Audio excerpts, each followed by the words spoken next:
Je m'appelle Patricia et je parlerai ici au nom de Hildegard Schneider, directrice de World Wide Wings. Éveil messianique, 6e partie, pas destiné au jugement de sa colère. En revenant sur les 2 derniers épisodes, nous résumons. Premièrement, il n'y a pas un seul verset dans la Bible qui parle d'un pré-enlèvement. Deuxièmement, Yeshua et Paul mettent en garde, uniquement dans le contexte de la deuxième venue de Yeshua, contre la tromperie et la séduction. Et beaucoup de faux prophètes s'élèveront et séduiront beaucoup de gens. Matthieu 24, verset 11. Que personne ne vous séduise d'aucune manière. 2 Thessaloniciens, chapitre 2, verset 3. Troisièmement, dans Lévitique 23, les 2 fêtes de printemps et d'automne indiquent la première et la deuxième venue de Yeshua. Il n'y a pas de jour de fête indiquant une troisième venue secrète de Yeshua. Quatrièmement, en tant que cycle biblique, le passage d'Olam Hazé à Olam Haba dure 7 ans. Il n'est nulle part question d'enlèvement, ni pendant ni avant. Au contraire, Yeshua en parle dans Matthieu 24. On vous trahira, on vous persécutera, on vous tuera. À cause de mon nom, vous serez haïs de toutes les nations. Verset 9 et au verset 22, si ce temps n'était pas abrégé, aucun homme ne serait sauvé. Mais à cause des élus, il sera abrégé. Cela signifie que les élus sont encore sur la terre pendant cette période. S'ils étaient enlevés, le temps ne devrait pas être abrégé à cause d'eux. Cinquièmement, les quelques versets bibliques décrivant un rassemblement dans les nuées à l'encontre de Yeshua parlent clairement que ce rassemblement aura lieu après la tribulation. Matthieu 24, versets 29 à 30 et 31. Mais aussitôt après la tribulation de ces jours-là, ils verront le Fils de l'homme venant sur les nuées du ciel avec puissance et une grande gloire. Et il enverra ses anges au son d'une forte trompette, et ils rassembleront ses élus des 4 vents, depuis une extrémité des cieux jusqu'à leur autre extrémité. Sixièmement, sur l'origine de la doctrine de l'enlèvement anticipé. Peu de gens savent que cette doctrine non biblique était inconnue des générations chrétiennes précédentes. En 1830, une jeune fille écossaise du nom de Margaret MacDonald a reçu cette révélation lors d'une expérience surnaturelle. John N. Derby a repris cette idée qui a suivi son cours dans le néopiétisme anglo-saxon.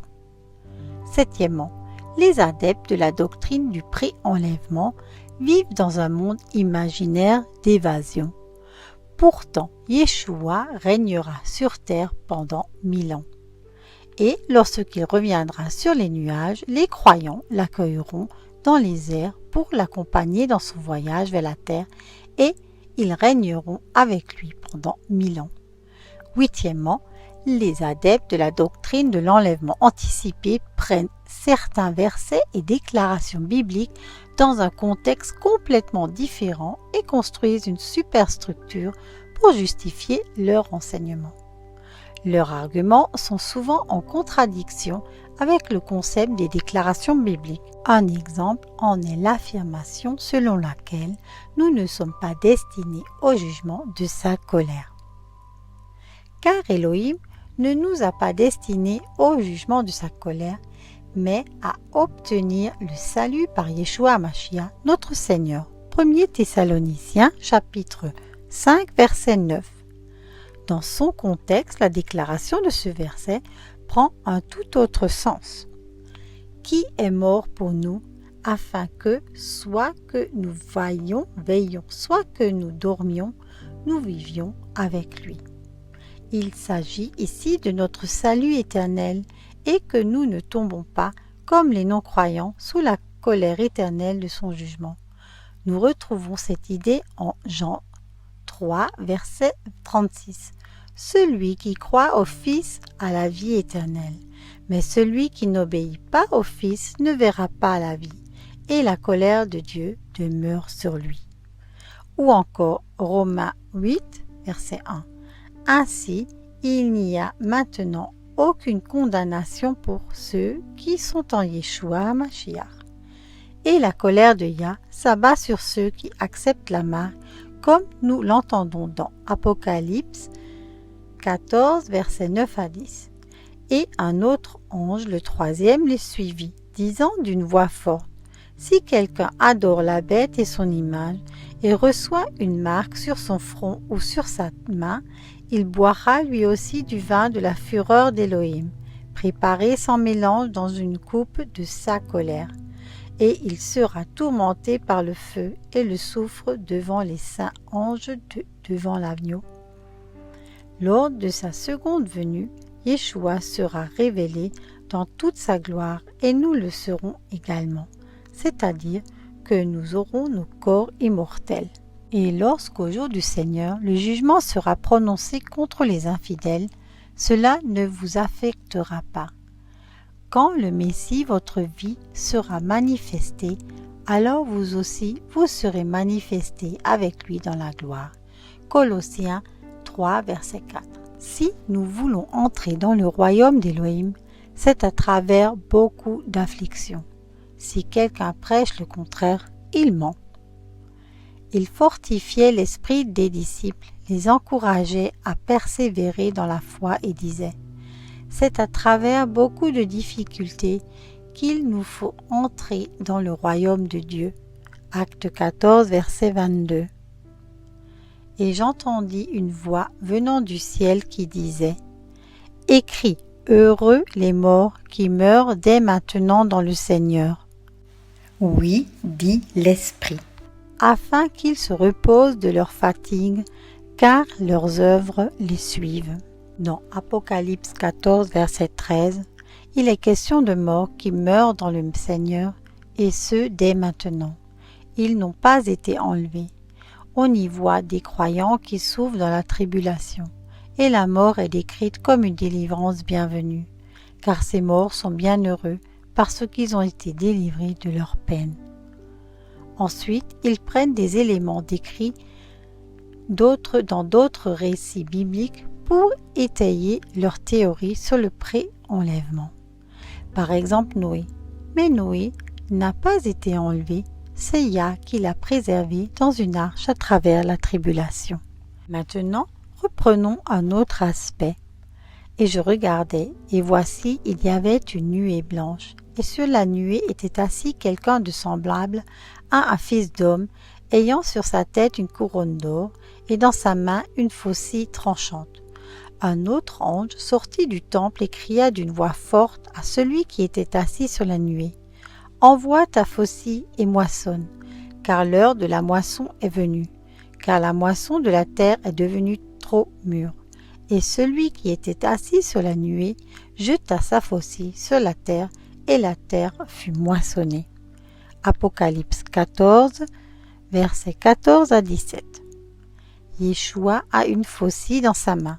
Une faucille est nécessaire pour la moisson. Il est question d'une moisson unique, notamment selon le langage de la moisson du rassemblement des croyants après la tribulation.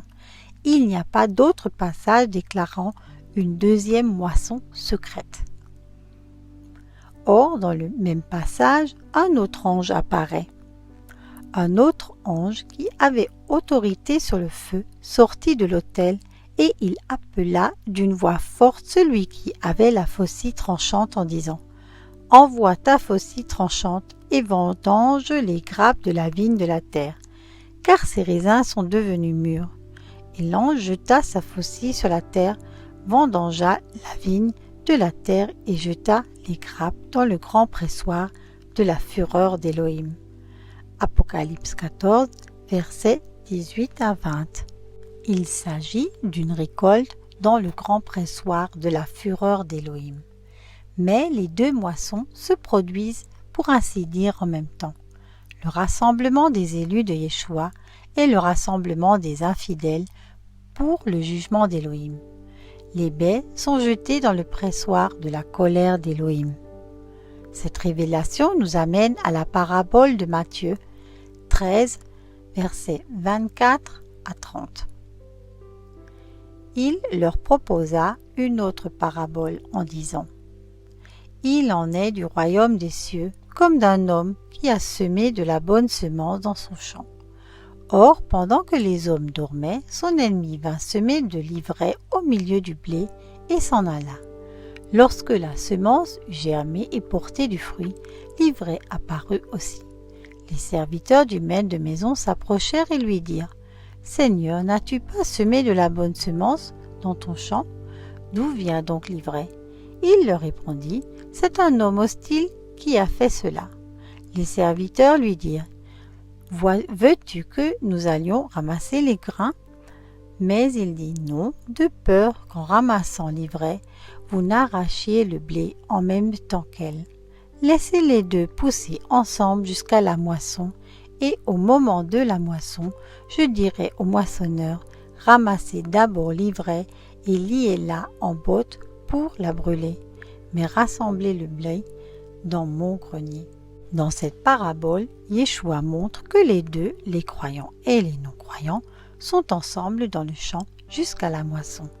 Cela correspond exactement à ce que nous venons d'entendre dans Apocalypse 14. Yeshua moissonne avec sa faucille pour le salut et la rédemption, et les anges ramassent les baies, les non-croyants, qui vont dans le pressoir de la colère. Mais les deux récoltes ont lieu simultanément. Et que disent ceux qui croient à un pré-enlèvement ? Que la récolte des croyants a déjà eu lieu auparavant en secret. Si c'était le cas, il n'y aurait plus que la récolte des non-croyants à la fin. Cela ne correspond ni à la parabole de Matthieu, ni au passage de l'Apocalypse 14. Soyez sages, priez pour obtenir la lumière. Et si vous continuez à vous accrocher à la doctrine du pré-enlèvement, alors s'il vous plaît, laissez dans votre esprit l'option que les choses pourraient aussi se passer autrement. Soyez tous richement bénis. Chères sœurs et chers frères, si grâce à nos vidéos vous avez reçu une bénédiction, c'est de bon cœur que nous accepterions, si cela vous est possible, un don ou un don mensuel afin que nous puissions par ce biais poursuivre cette démarche sincère. Vous trouverez ci-dessous nos coordonnées bancaires, IBAN et BIC. Veuillez indiquer Éveil Messianique dans l'énoncé du virement. Un grand merci et likez avec votre abonnement. Soyez tous richement bénis. Je vous remercie pour votre écoute et vous invite à nous rejoindre sur Facebook Éveil Messianique.